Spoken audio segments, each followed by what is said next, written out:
Tay, kwentuhan niyo nga ako tungkol sa kabataan niyo. Ano bang gusto mong malaman tungkol sa akin, anak? Kahit ano po, tay. Ay, sige, ito na lang. Alam mo ba, anak, nung kabataan ko, mahilig akong magpalaki ng katawan. Palagi akong pumupunta sa gym. Kita mo naman. Kahit may edad na ako, kitang-kita pa rin yung hubog ng katawan ko. Hindi ba? Ay, oo nga, tay. Ang laki pa rin ng mga braso niyo. Siyempre, anak. Alam mo ba nung araw, may sinalihan akong patimpalak. Kung sino yung may pinakamabigat na mabuhat, ay siyang panalo. Wow naman, tay. So, sino naman yung nanalo doon? Ay, siyempre, ako. May iba pa ba?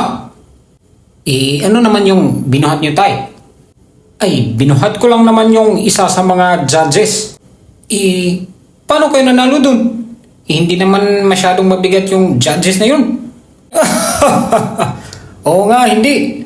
Kaya lang, ayaw ko siyang ibaba nung araw na yun. Kaya natakot siya. Mister, ibaba mo na ako. Panalo ka na. Nge, wala pala kayo kay Mang Pedro, tay. Bakit naman, ano? Alam niyo, tay, ang galing ni Mang Pedro. Akalain mo yun? Tumalon siya sa helicopter na walang dalang parachute.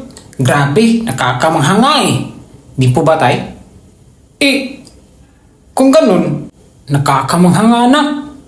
Saan mo ba nalaman ng tungkol sa kay Mang Pedro? Doon po sa lamay niya. Nagkape pa nga ako kagabi. Ay, patay.